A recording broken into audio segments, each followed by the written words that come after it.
Hello friends, welcome to Gargi classes Rajasthan geography in English medium. अपना agriculture का lecture चल रहा था। फर्स्ट पार्ट अपन ऑलरेडी कवर कर चुके हैं, जिसमें सीरियल्स के बारे में बात की है। जो फूड ग्रेन्स होते हैं उनके क्रॉपिंग पैटर्न के बारे में राजस्थान के पॉइंट ऑफ व्यू से अपन ने ऑलरेडी स्टडी कर लिया है। आज अपन बात करेंगे पल्सेस और ऑयल सीड्स के बारे में। पल्सेस और ऑयल सीड्स अपने आप में बहुत ही इंपॉर्टेंट क्रॉपिंग पैटर्न के अंदर आते हैं। पल्सेस जैसे कि अपने को पता है राजस्थान कैसी क्लाइमेट में है, ड्राई क्लाइमेट के अंदर, ड्राई एरिड क्लाइमेट में। तो ड्राई एरिड क्लाइमेट में क्या होता है, वेजिटेशन कम होने के चांसेस रहते हैं। और वेजिटेशन कम होंगे तो आपको वहाँ पर प्रोटीन की रिक्वायरमेंट जब भी पूरी करनी हो, तो प्रोटीन की रिक्वायरमेंट पूरी करने के लिए आपको किसी और रिसोर्सेज पे रिलाई करना पड़ेगा। जैसे कि अपनी जो फूड हैबिट्स हैं उनके अंदर देखा जाए तो अपना मेनली होता है वेजिटेरियन। अपन क्या है, वेजिटेरियन है। तो नॉन वेज अपन कम से कम प्रेफर करते हैं। तो उस वजह से क्या होता है कि ज़्यादा से ज़्यादा प्रोटीन रिक्वायरमेंट को पूरा करने के लिए पल्सेस पे रिलाई किया गया है। ठीक है, तो इस पॉइंट ऑफ व्यू से पल्सेस ज़्यादा इंपॉर्टेंट हो जाती है।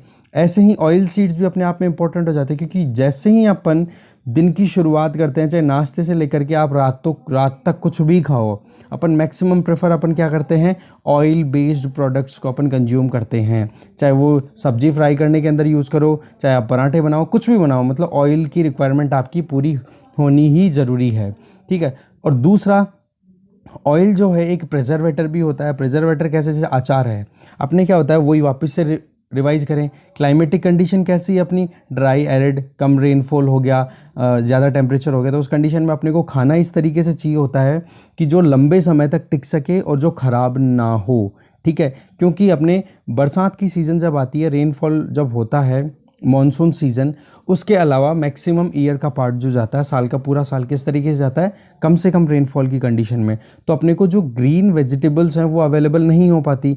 तो अपने को खाने के साथ में अगर कोई स्पाइसेस या कोई भी वेजिटेबल आप बना करके खा रहे हो, क्योंकि वेजिटेरियन फूड हैबिट्स हैं अपनी, तो अपने को क्या चाहिए, जैसे अचार प्रेफर करेंगे। अब अचार प्रेफर आप कर रहे हो तो अचार के अंदर आपको अचार को लंबे टाइम तक प्रिजर्व भी रखना पड़ेगा। तो उसके लिए ऑयल की रिक्वायरमेंट पूरी करने के लिए अपन ऑयल सीड्स पे रिलाई करते हैं। डिफरेंट टाइप ऑयल सीड्स होते हैं, रबी, खरीफ, इनके अंदर कौन कौन से होते हैं। ऐसे पल्सेस का डिवीज़न भी अपन देखेंगे, रबी और खरीफ का, ये सारा आज डिस्कस करेंगे। और साथ में ये भी देखेंगे कि राजस्थान का इंडिया में कौन सा स्टैंड है, कितना प्रोडक्शन में पार्टिसिपेट करता है राजस्थान, पर्टिकुलर एक क्रॉप की बात करें उस टाइम पे, और साथ में इंडिया कौन से लेवल पे स्टैंड करता है ऑल ओवर वर्ल्ड कंपेयर करें तो। ओके, तो अगर आपने अभी तक चैनल को सब्सक्राइब नहीं किया है तो प्लीज़ सब्सक्राइब कर लो और बेल आइकन को ज़रूर से प्रेस कर लो, जिससे कि आपको लेटेस्ट वीडियोस की नोटिफिकेशन मिल जाए। तो चलिए स्टार्ट करते हैं अपना आज का लेक्चर। सबसे पहले अपन पिक कर रहे हैं पल्सेस को। पल्सेस बेसिकली प्रोटीन डाइट होती हैं, और प्रोटीन डाइट होने के कारण अपने लिए जो वेजिटेरियंस होते हैं उनके लिए बहुत ही इंपॉर्टेंट एक तरीके से ये फूड हैबिट के अंदर एक पार्ट होता है। ओके, अगर राजस्थान की बात करें तो जितना कल्टीवेशन होता है राजस्थान में, उसका लगभग 18% तो पल्सेज ही ऑक्यूपाई करती हैं। ठीक है, जितना भी अपन कल्टीवेशन करते हैं टोटल एरिया के ऊपर, राजस्थान के जितने भी एरिया में, उसमें 18% पल्सेज को ही ऑक्यूपेशन मिलता है। ठीक है, तो इस तरीके से देख सकते हैं कि पल्सेज कितनी इंपॉर्टेंट है। लगभग 5% आप कल्टिवेबल एरिया को अंडर में लेके आ रहे हो। किसके लेके आ रहे हो, मतलब 5वें हिस्से को, 5% नहीं, 5वें हिस्से को, 1/5 पार्ट आप पल्सेस की क्रॉपिंग कर रहे हो। अगर अपन रबी सीजन की बात करें तो रबी सीजन के अंदर ग्राम, पी, मसूर, ये इंपॉर्टेंट पल्सेस की क्रॉपिंग होती है। और अगर खरीफ सीजन की बात करो तो मोठ, मूंग, चंवला, अरहर, ये मेन पल्स क्रॉप्स हैं। अगर अपन रीसेंट ट्रेंड की बात करें तो पल्स क्रॉप का जो कल्टिवेबल एरिया है उसका एरिया कंटिन्यूसली इंक्रीज हो रहा है, जबकि सीरियल्स जो अपन ऑलरेडी डिस्कस कर चुके हैं, जैसे वीट, बार्ली, बाजरा, इनका जो एरिया है वो रिड्यूस हो रहा है। ये एक ट्रेंड अपने आप में इंटरेस्टिंग वे शो करता है कि पल्सेस का कंजम्पशन कितना बढ़ चुका है और प्रोटीन डाइट में कितना इनका इंपॉर्टेंट रोल है। ठीक है, तो it has been seen that regular fall in the area of cereal cropping but constant increase in the area of the pulses is quite apparent in the state। ये statement ऐसे कि ऐसे कई बार आपसे प्रीलिम्स के अंदर पूछा जा सकता है। ठीक है, ये थोड़ा सा डिफरेंट लग सकता है आपको कि यार सीरियल्स ज़्यादा कंज्यूम होते हैं तो सीरियल्स का क्रॉपिंग एरिया ज़्यादा होगा। नहीं, ज़्यादा है पर वो रिड्यूस हो रहा है, जबकि पल्सेस का कंजम्पशन धीरे धीरे बढ़ रहा है। इस वजह से कॉन्स्टेंट इंक्रीज देखा जा रहा है पल्सेस के क्रॉपिंग एरिया के अंदर। अगर अपन पल्सेस के प्रोडक्शन के हिसाब से देखिए तो सबसे ज़्यादा प्रोडक्शन होता है जोधपुर डिस्ट्रिक्ट में, और 2019-20 का जो इकोनॉमिक सर्वे आया है, जो राजस्थान गवर्नमेंट ने डिक्लेयर किया है, उसके अकॉर्डिंग पल्सेस की जो खरीफ वाली सीज़न में जो पल्सेस होती हैं, खरीफ में कौन कौन सी हो रही हैं, देखो मोठ, मूंग, चौला, अरहर, ये जो है उनके अंदर प्रोडक्शन रिड्यूस हो रहा है। एक्सपेक्टेड है कितना, 6.53 प्रोडक्शन का मतलब हास हो रहा है, मतलब लॉस हो रहा है। फाइन, अब देखते हैं पल्सेस को वन बाय वन। सबसे पहले अपन देखेंगे मोठ। मोठ बेसिकली क्या होते हैं कि एक फली टाइप होती है ये, ठीक है, और इसका जो क्रॉपिंग अपन करते हैं वो बारानी रीजन में होता है। बारानी रीजन कौन सा होता है, ऐसा रीजन जो कि रेनफेड हो, और रेनफेड का मतलब कौन सा हो गया, मोठ कौन सी हो गई, खरीफ सीज़न की, क्योंकि खरीफ कल्टीवेशन कब होती है, खरीफ क्रॉप की कल्टीवेशन रेनी सीज़न के अंदर। तो मोठ का अगर देखें तो एरिया वाइज सबसे ज़्यादा एरिया कौन से रीजन में कवर्ड है, तो वो है बाड़मेर डिस्ट्रिक्ट, और प्रोडक्शन वाइज देखा जाए तो चूरू लीडिंग डिस्ट्रिक्ट है। अगर अपन टोटल पल्सेस के कल्टीवेशन की बात करें ऑल ओवर राजस्थान का, तो उसका लगभग 40% कल्टीवेबल एरिया जो है वो मोठ ही कवर करता है, क्योंकि जैसा कि अपने को पता है राजस्थान के अंदर मैक्सिमम जो क्रॉपिंग पैटर्न है वो डिपेंड किस पे कर रहा है, रेनफॉल पे, और राजस्थान के अंदर रेनफॉल जो हो रहा है उसी के अकॉर्डिंग अपनी क्या होती है, क्रॉपिंग पैटर्न डिसाइडेड है, और उसके अंदर मोठ का सबसे ज़्यादा पार्ट है। तो ये जो बारानी जो रेनफेड रीजन है वहाँ पर सबसे ज़्यादा किसकी क्रॉपिंग हो रही है राजस्थान के अंदर, मोठ की, इसलिए ये मेजर पल्स क्रॉप भी कहलाती है राजस्थान की। अगर दूसरे डिस्ट्रिक्ट्स की बात करें तो नागौर, जोधपुर, जालोर, हनुमानगढ़ और बीकानेर, नागौर, जोधपुर, जालोर, हनुमानगढ़, बीकानेर, ये इम्पोर्टेंट रीजन्स हैं जहाँ पे ये मोठ की क्रॉपिंग की जाती है। ओके, फिर देखते हैं नेक्स्ट है ग्राम। ग्राम मतलब चना। चने के लिए रिक्वायरमेंट होती है 20 to 25 डिग्री सेल्सियस टेम्परेचर। ये रेंज अपने को कब मिलेगी, ये रेंज मिलेगी रबी वाले टाइम पे, ठीक है, गेहूं के टाइम पे जब होता है, गेहूं या फिर बार्ली जो अपन जौ बोलते हैं उसमें। ग्राम के लिए रिक्वायरमेंट होती है लोमी सॉइल, जो कि राजस्थान में अबंडेंटली अवेलेबल है, ठीक है, पर्टिकुलरली कौन से रीजन में, जिस रीजन में रिवर फ्लो होता है, रिवर्स जो सेडिमेंट्स लाके डिपॉजिट करते हैं वहाँ वाले रीजन में। और राजस्थान का थर्ड स्टैंड है ग्राम प्रोडक्शन में, तीसरे स्थान पे आता है राजस्थान ग्राम प्रोडक्शन के अंदर। अगर ग्राम को वीट और बार्ली के साथ में अगर प्रोड्यूस किया जा रहा है तो उसको बोला जाता है बेजड़ या फिर गोचनी। और ये जो सीज़न चल रहा है आप बेजड़ की रोटियां खा भी रहे होंगे, जिसमें ग्राम को मिक्स किया जा रहा है बार्ली के साथ में, और फिर आप जो रोटियां खा रहे हो जो कि वो क्या होगी, बेजड़ की रोटियां, ठीक है। तो इस तरीके से वीट या फिर बार्ली दोनों में से किसी के एक साथ अगर आप ग्राम की भी खेती कर रहे हो साथ में तो उसको बेजड़ बोला जाता है या फिर गोचनी भी बोला जाता है, ठीक है। लार्जेस्ट एरिया वाइज देखा जाए तो सबसे ज़्यादा एरिया कवर होता है ग्राम का चूरू में, जबकि प्रोडक्शन भी कहाँ पे होता है, चूरू में ही। नेक्स्ट है मूंग। मूंग का देखा जाए ये ग्रीन कलर का पी होता है, ग्रीन कलर का। मोठ जो था वो कैसा होता है, हल्का सा क्रेमिश होता है, वाइटिश देखने में। मूंग होता है ग्रेनिश, इसलिए इसको नागौर, पाली और अजमेर वाले रीजन में इसको बोलते हैं हरिया। तो कई बार ये पूछ लिया जाता है कि कौन सी पल्स क्रॉप को हरिया बोलते हैं, तो वो हो जाएगा मूंग। अगर एरिया वाइज देखा जाए और प्रोडक्शन वाइज देखा जाए तो नागौर लीडिंग डिस्ट्रिक्ट है राजस्थान में। और दूसरे स्टेट्स की अगर बात करें, डिस्ट्रिक्ट्स की बात करें तो वो हैं जोधपुर, जालोर, जयपुर, अजमेर, टोंक, पाली वाला रीजन, ठीक है। नेक्स्ट है उड़द। उड़द जो है ये अपने आप में फर्टिलिटी इंक्रीज करने के लिए ज़्यादा जानी जाती है कि जब भी आपने मान लो रबी की क्रॉपिंग अभी कर दी, फिर आपने खरीफ की क्रॉपिंग कर दी, रबी के बाद में फिर जायद की कर दी, जायद के बाद में खरीफ की कर दी, इस तरीके से आप कंटिन्यू करते जा रहे हो, फिर उसके बाद में आपकी लैंड की फर्टिलिटी धीरे धीरे रिड्यूस हो जाती है, क्योंकि जो मिनरल्स अवेलेबल है सॉइल के अंदर वो एग्जॉस्ट कर लिए जाते हैं, एक्सप्लॉइट कर लिए जाते हैं, किसके द्वारा, जो भी आपने क्रॉप वहाँ पे प्रोड्यूस किया, प्लो की है। तो वो जो फर्टिलिटी ख़त्म हो गई, वहाँ की उपजाऊपन ख़त्म हो चुका है या फिर कम हो गया है, तो उसको वापस से इंक्रीज़ करने के लिए आप क्या करोगे, तो आप वहाँ पर उड़द, ये जो उड़द की खेती अगर वहाँ पे करते हो तो उस पर्टिकुलर सॉइल की फर्टिलिटी दोबारा इंक्रीज़ कर देती है। एनवायरनमेंट का जब अपन स्टडी करेंगे नाइट्रोजन साइकिल, ठीक है, नाइट्रोजन साइकिल के बारे में जब एनवायरनमेंट में पढ़ेंगे अपन, तब ये चीज़ और भी अच्छे से क्लियर होगी कि पल्सेस जो होती हैं उनकी रूट्स के अंदर नोड्यूल्स बन जाते हैं, गांठें बन जाती हैं, और उन गांठों के अंदर बैक्टीरिया होते हैं जो कि एनवायरनमेंट में फ्रीली एलिमेंटल नाइट्रोजन जो स्प्रेडेड है, मैं रिपीट कर रहा हूँ, पल्सेज की रूट में नोड्यूल्स बन जाते हैं, उन नोड्यूल्स में राइजोबियम करके बैक्टीरिया होता है, वो बैक्टीरिया एनवायरनमेंट में एटमॉस्फेयर में जो फ्रीली एलिमेंटल नाइट्रोजन है जिसको N2 बोलते हैं, उसको कंज्यूम करके इन प्लांट्स के लिए यूजफुल नाइट्रोजन के कंपाउंड्स बना देता है, जिससे कि सॉइल की फर्टिलिटी इंक्रीज होती है। ये सभी पल्सेस करती हैं बेशक, ठीक है। तो पल्सेस का वैसे एक तरीके से ये भी यूज़ है कि सॉइल की फर्टिलिटी को दोबारा से इंक्रीज करना, ठीक है। पहले था बट आपने एक्सप्लॉइट कर दिया, अब वापस से ये अगर बीच में ले लेते हो तो इसमें विन विन सिचुएशन होती है कि प्रोटीन डाइट भी इंश्योर हो रही है और दूसरा आपका क्या हो रहा है, सॉइल फर्टिलिटी भी रिटेन कर पा रहे हो। अगर एरिया वाइज देखा जाए तो भीलवाड़ा सबसे बड़ा डिस्ट्रिक्ट है और प्रोडक्शन वाइज देखें तो बूंदी सबसे बड़ा डिस्ट्रिक्ट है उड़द की बात करें पर्टिकुलरली। और इनके अलावा झालावाड़, बांसवाड़ा, कोटा और टोंक ये अलग से डिस्ट्रिक्ट है जहाँ पे उड़द की प्रोडक्शन होती है। नेक्स्ट है चौला। चौला को लोकल लैंग्वेज में चौला भी बोल देते हैं, चुलई भी बोल देते हैं। ये सबसे ज़्यादा प्रोडक्शन होता है सीकर में और इसका एरिया वाइज देखा जाए तो क्रॉपिंग सबसे ज़्यादा होती है, वो भी सीकर में ही होती है। और दूसरे अगर डिस्ट्रिक्ट्स की बात करो तो नागौर और जयपुर में भी चौला होता है। तो ये कई बार इंपॉर्टेंट फैक्ट है।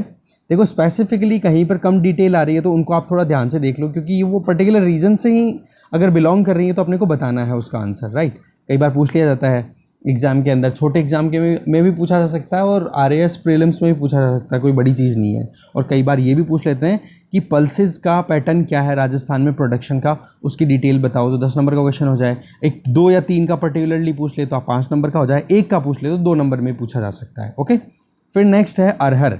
अरहर है, इसको अरेड भी बोला जाता है, अरेड या अरेड, ठीक है। ये भी लोकल नेम है और इसका प्रोडक्शन जो हो रहा है वो साउथ राजस्थान में ज़्यादा होता है, जिसमें बांसवाड़ा सबसे ज़्यादा एरिया वाइज है और जबकि प्रोडक्शन सबसे ज़्यादा कहाँ पे होता है, उदयपुर में। इसके इन दोनों के अलावा जयपुर और टोंक में भी अरहर का प्रोडक्शन होता है। नेक्स्ट है मसूर।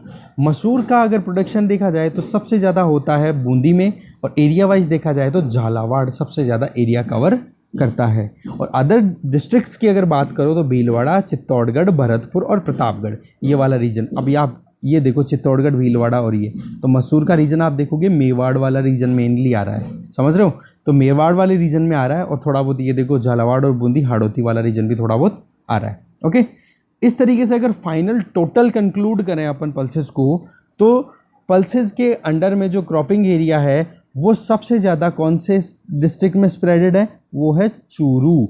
और सबसे ज़्यादा प्रोडक्शन कहाँ पे हो रहा है पल्सेस का, जयपुर में। राजस्थान का इंडिया में पल्स प्रोडक्शन के पॉइंट ऑफ व्यू से चौथा स्थान है, जो कि इंडिया का टोटल 11% प्रोडक्शन करता है। हाईएस्ट प्रोडक्शन अगर पल्सेस की देखें इंडिया में तो वो होती है MP में, और डिस्ट्रिक्ट्स में जयपुर के बाद में जो प्रोडक्शन की बात हो रही है तो कौन कौन से और डिस्ट्रिक्ट्स हैं जहाँ पे ज़्यादा पल्सेस का प्रोडक्शन होता है, तो वो और हैं जैसे झुंझुनू, सीकर, बीकानेर, हनुमानगढ़, झालावाड़, चूरू, अजमेर, ठीक है। ये अलग से जयपुर के अलावा और भी डिस्ट्रिक्ट्स हैं जहाँ पे पल्सेस का प्रोडक्शन होता है। अब बात करते हैं अपन ऑयल सीड्स की। ऑयल सीड्स, जैसे मैंने ऑलरेडी इसके इंट्रोडक्टरी पार्ट बता दिया था कि ऑयल का अपन कहाँ से कहाँ यूज़ करते हैं, डेली डोमेस्टिक कंजम्पशन में, चाहे उसके अलावा चाहे आप ऑयल मतलब ये जो ऑयल सीड बेस्ड ऑयल जो निकलता है उस पर बेस्ड आप अगर मैं कहता हूँ वेजिटेबल घी जिसको बोलते हैं वो भी बना सकते हैं अपन, ठीक है। सॉप प्रोडक्शन होती है, सॉप इंडस्ट्री है, वो भी ऑयल पे ही डिपेंडेंट होती है, वहाँ पर भी ऑयल की रिक्वायरमेंट होती है। आजकल जो एडवांसमेंट के हिसाब से देखें तो बायोफ्यूल जो पॉलिसी आई है 2018 की, न्यू बायोफ्यूल पॉलिसी 2018 जो राजस्थान ने सबसे पहले रेटिफाई किया है, उसके पॉइंट ऑफ व्यू से देखा जाए तो वो भी अपने आप में क्या होती है कि बायोफ्यूल, जैसे बायोडीजल हो गया या बायोफ्यूल पेट्रोल की रिक्वायरमेंट को आप रिड्यूस कर रहे हो तो ब्लेंडिंग कर सकते हो, ठीक है। तो उन चीज़ों के अंदर भी ऑयल की रिक्वायरमेंट रहती है। ओके, तो यहाँ पर अगर अपन देखें तो राजस्थान का ऑयल सीड्स के प्रोडक्शन के पॉइंट ऑफ व्यू से कंट्री में 3rd स्टैंड है, तीसरे स्थान पर राजस्थान आता है। अगर रबी में ऑयल सीड की बात करें तो मस्टर्ड, राई, तारामीरा और लिनसीड ये इम्पॉर्टेंट, ये रबी क्रॉप है। ये लाइन दोनों इम्पॉर्टेंट है, ध्यान से देख लेना आप, क्योंकि इनमें से कई बार पूछ लिया जाता है कि जैसे मैं दे दूं कि मस्टर्ड, सोयाबीन, सीजम, ये तीनों की तीनों खरीफ की क्रॉप हैं। क्या ऐसा है? नहीं। मस्टर्ड किसकी गई? रबी की। इस तरीके से क्वेश्चन कई बार पूछ लिया जाता है। तो ये जो एक एक लाइनें जो मैंने पीपीटी में बनाई है, आप उनको ध्यान से देखें। रबी की जो है वो मस्टर्ड, राई, तारामीरा और लिंसीड, ये इंपॉर्टेंट क्रॉप है। खरीफ की देखोगे तो ग्राउंडनट, सोयाबीन, सीजम एंड अरंडी, ये इंपॉर्टेंट क्रॉप्स हैं। खरीफ के प्रोडक्शन की बात करें 2019-20 इकोनॉमिक सर्वे के हिसाब से एक्सपेक्टेड कितना प्रोडक्शन रहा है, वो टोटल पिछले 2018-19 का जो प्रोडक्शन रहा उसके कंपैरिजन में लगभग 13.15% रिड्यूस्ड है, मतलब कम हुआ है प्रोडक्शन। ऐसे ही सेम पैटर्न देखा गया है रबी ऑयल सीड प्रोडक्शन के अंदर, जो कि 14.62% रिडक्शन देखा गया है 2018-19 के प्रोडक्शन के कंपैरिजन में 2019-20 में। अगर अपन देखें oil seed production point of view से, तो एरिया वाइज सबसे ज़्यादा ऑयल सीड प्रोड्यूस होते हैं कहाँ पे? 12 में। और हाईएस्ट प्रोडक्शन की पॉइंट ऑफ व्यू से देखा तो वहाँ पे वो भी 12 ही है। इसके अलावा और कौन कौन से डिस्ट्रिक्ट्स हैं वो देख लेते हैं अपन। अलवर, भरतपुर, ये अपने आप में मस्टर्ड के लिए बहुत फेमस है, और साथ में गंगानगर, झालावाड़ और कोटा, ये इंपॉर्टेंट रीजन है जहाँ पे अपने को ऑयल सीड प्रोडक्शन सबसे ज़्यादा मिलती है 12 के बाद में। और इंडिया की बात करें ऑल ओवर वर्ल्ड, तो India is the largest producer of oil seeds and also the largest consumer of the oil, जो इसीलिए अपने को इम्पोर्ट तक करना पड़ता है, क्योंकि हर चीज़ को अपन फ्राई करके खाते हैं, हर चीज़ के अंदर ऑयल कहीं ना कहीं इंक्लूडेड रहता है, इस वजह से। अब बात करते हैं इम्पोर्टेंट ऑयल सीड क्रॉप्स की। तो सबसे पहले हैं ग्राउंडनट। ग्राउंडनट में देखोगे तो सबसे ज़्यादा प्रोडक्शन भी बीकानेर में होता है और सबसे ज़्यादा क्रॉपिंग एरिया भी बीकानेर में ही है। ठीक है। इंडिया जो है चाइना के बाद में नंबर 2 पे आता है प्रोडक्शन वाइज, अगर ग्राउंडनट के प्रोडक्शन के हिसाब से देखा जाए। गुजरात जो है वो लार्जेस्ट प्रोड्यूसर ऑफ ग्राउंडनट है और राजस्थान का इसमें नंबर आता है 5th प्लेस। और बीकानेर के अलावा जयपुर, सीकर, चूरू, जोधपुर, चित्तौड़गढ़, नागौर, दौसा, ये और अदर डिस्ट्रिक्ट्स है जहाँ पे ग्राउंडनट का प्रोडक्शन होता है। फिर देखते हैं मस्टर्ड एंड राई। मस्टर्ड एंड राई दोनों को एक साथ ही लिया जाता है, वैसे दोनों अलग अलग हैं, पर मस्टर्ड एंड राई दोनों की क्रॉपिंग जो होती है वो एक साथ ही की जाती है। तो एरिया वाइज और प्रोडक्शन वाइज देखा जाए तो सबसे ज़्यादा कहाँ पे है दोनों चीज़ें? टोंक में। और अगर कंट्री के वाइज देखें तो राजस्थान अकेला टोटल इंडिया के प्रोडक्शन का लगभग 1/3 या उससे ज़्यादा मस्टर्ड राई प्रोडक्शन राजस्थान अकेला करता है। तो इस हिसाब से राजस्थान क्या हो गया? Top producer of mustard and राई इन इंडिया। भरतपुर में मस्टर्ड का प्रोडक्शन बहुत ज़्यादा होता है, इस वजह से 1993 में सेंट्रल मस्टर्ड रिसर्च सेंटर भी यहीं पर सेवर में इस्टेब्लिश किया गया।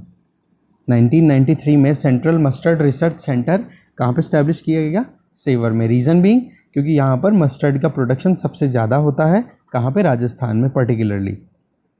और इंडिया का फर्स्ट हाइब्रिड ऑफ मस्टर्ड बनाया गया था इसी सेंटर के द्वारा, वो था NRC HB 506। ये कई बार पूछ लिया जाता है कि NRC HB 506 ये क्या है? तो ये हाइब्रिड है किसका? मस्टर्ड का, जो अपनी नॉर्मल जो इंडिजीनस मस्टर्ड है उससे डेराइव करके। देखो हाइब्रिड जो भी कहीं पर भी डेराइव किया जाता है तो उसकी वजह क्या होती है कि ए के पास में कुछ फीचर्स हैं, बी के पास में कुछ फीचर्स हैं। ये ठंड में अच्छे से स्टे कर जाता है, ये ज़्यादा पानी में ज़्यादा स्टे कर पाता है, तो इन दोनों का आपने हाइब्रिड बनाया, तो ये ज़्यादा ठंड और ज़्यादा पानी दोनों में स्टे करने वाला आपने हाइब्रिड बना दिया। तो बेसिकली ये होता है रिसर्च सेंटर्स का वर्क। इसके अलावा देखें तो मस्टर्ड और कौन कौन से डिस्ट्रिक्ट्स में होती है। मस्टर्ड और राई को अगर कंबाइन करके देखें तो अलवर, भरतपुर, श्री गंगानगर, बारां, कोटा, सवाई माधोपुर और करौली, ये इंपॉर्टेंट डिस्ट्रिक्ट्स है जहाँ पे मस्टर्ड राई का प्रोडक्शन होता है राजस्थान में। नेक्स्ट है सीजम, जिसको तिल बोलते हैं। राजस्थान का अगर क्रॉपिंग वाइज देखें तो ये 2nd स्टैंड पे आता है राजस्थान ऑल ओवर इंडिया, और प्रोडक्शन वाइज देखोगे तो 5th स्टैंड पे आता है। और राजस्थान में भी सबसे ज़्यादा एरिया वाइज देखा जाए तो सबसे ज़्यादा कहाँ पर है? पाली। और हाईएस्ट प्रोडक्शन कहाँ पे होता है? ये भी पाली में ही होता है। तो सीजम से रिलेटेड अगर कोई क्वेश्चन आया, हाईएस्ट मतलब largest area under caesium cropping या फिर हाईएस्ट प्रोडक्शन ऑफ सीजम और कौन से डिस्ट्रिक्ट में होता है, तो वो हो गया क्या? पाली। पाली के अलावा सवाई माधोपुर, भीलवाड़ा, जोधपुर, करौली और टोंक, ये भी इंपॉर्टेंट डिस्ट्रिक्ट्स है जहाँ पे तिल की प्रोडक्शन होती है, सीजम की प्रोडक्शन होती है। नेक्स्ट है लिनसीड। लिनसीड का मतलब हो गया अलसी। अलसी का जो प्रोडक्शन है वो आपका हो जाता है सबसे ज़्यादा नागौर में, और एरिया वाइज भी सबसे ज़्यादा क्रॉपिंग नागौर में ही होती है। और इंडिया की अगर अपन वर्ल्ड वाइड बात करें तो रशिया और कनाडा के बाद में इंडिया का नंबर 3 है लिनसीड प्रोडक्शन में। ये हार्ट पेशेंट के लिए बहुत सही रहती है, हार्ट पेशेंट्स को दी जाती है। और अगर अपन भी डेली का एक एक चम्मच रोज़ लें तो कभी भी इससे क्या, इसमें क्या होता है, ओमेगा 3 एक कहते हैं ना, ओमेगा 3 कंटेंट आता है। ओमेगा 3 क्या होता है कि कोलेस्ट्रॉल को ज़्यादा बढ़ने नहीं देता, ठीक है, वो सही रहता है हार्ट के लिए। तो और साथ में देखें एमपी जो है, मध्य प्रदेश जो है, वो लीडिंग प्रोड्यूसर है लिनसीड का। और इसके अलावा अगर नागौर के अलावा राजस्थान में बात करें तो कोटा, बूंदी, चित्तौड़गढ़, झालावाड़, सवाई माधोपुर, बारां एंड उदयपुर, ये लीडिंग प्रोड्यूसर डिस्ट्रिक्ट्स हैं किसके, लिनसीड के। ऐसे ही बात करें नेक्स्ट तारामीरा। तारामीरा सबसे ज़्यादा प्रोडक्शन और सबसे ज़्यादा एरिया कवरेज नागौर में ही है। इसको लोकल लैंग्वेज में गंदिया या फिर पापड़ा भी बोलते हैं। क्या, गंदिया या फिर पापड़ा भी बोला जाता है। तो ये इनडायरेक्ट क्वेश्चन कई बार पूछ लिया जाता है प्रीलिम्स में कि गंदिया और पापड़ा किस पर्टिकुलर क्रॉप को बोला जाता है, ठीक है। अब इसमें इनडायरेक्ट ये पूछ लिया जाता है कि सीरियल से रिलेटेड है, ऑयल सीड से रिलेटेड है, पल्सेस से रिलेटेड है, या फिर कैश क्रॉप से रिलेटेड है। तो ये किससे हो गया, ऑयल सीड से रिलेटेड। ऑयल सीड भी पर्टिकुलर बात करें तो कौन सा, तारामीरा। नागौर के अलावा तारामीरा जयपुर, पाली, टोंक, जालोर, भीलवाड़ा, सवाई माधोपुर, इन डिस्ट्रिक्ट्स में भी प्रोड्यूस होता है। फिर नेक्स्ट है सोयाबीन। सोयाबीन का अगर लार्जेस्ट प्रोड्यूसर देखा जाए तो 12 है, और एरिया वाइज भी सबसे ज़्यादा कहाँ पे है, 12 में ही है। कोटा में तिलम संघ ने एक प्रोजेक्ट लॉन्च किया था, उसका नाम क्या दिया, सोयाबीन प्रोजेक्ट। कोटा में तिलम संघ ने सोयाबीन प्रोजेक्ट नाम से एक प्रोजेक्ट लॉन्च किया। उसके बाद में हाड़ौती रीजन में कंपटीशन सा इमर्ज होकर आया, जिसके बाद में क्या हुआ कि हाड़ौती रीजन अब फेमस हो चुका है सोयाबीन प्रोडक्शन के लिए। इवन सोयाबीन से पनीर भी बनाया जाता है, आपको शायद पता होगा, ठीक है। तो उस तरफ का पनीर बहुत सस्ता रहता है। वो इसकी वजह क्या है, सोयाबीन प्रोडक्शन बहुत ज़्यादा है और उसी से सोयाबीन से ही वो पनीर बनाते हैं, ठीक है। तो सोयाबीन प्रोडक्शन के लिए हाड़ौती रीजन राजस्थान में बहुत फेमस है, ठीक है। और राजस्थान का इंडिया में सोयाबीन प्रोडक्शन में 3रा स्थान है। और अगर अदर डिस्ट्रिक्ट्स की बात करें हाड़ौती रीजन के अलावा, या इंक्लूडिंग हाड़ौती रीजन, तो आप देखोगे 12 के अलावा झालावाड़, कोटा, बूंदी, बांसवाड़ा और चित्तौड़गढ़, ये इंपॉर्टेंट डिस्ट्रिक्ट्स है जहाँ पे सोयाबीन प्रोडक्शन होता है राजस्थान में। फिर है नेक्स्ट ऑयल सीड, वो है अरंडी। अरंडी का प्रोडक्शन पॉइंट ऑफ व्यू से देखो तो राजस्थान का 3रा स्थान है all over India. Highest production और लार्जेस्ट एरिया अंडर अरंडी क्रॉपिंग, ये चीज़ें कहाँ पर है, दोनों की दोनों जालोर में। और जालोर के अलावा अरंडी का प्रोडक्शन और कहाँ पे होता है, majorly Sirohi, Pali and Barmer में। तो इस तरीके से आज अपन ने डिटेल से स्टडी करने की कोशिश की है पल्सेस एंड ऑयल सीड्स के बारे में। आई होप आपको वीडियो बहुत पसंद आया होगा। So thank you very much for watching this video.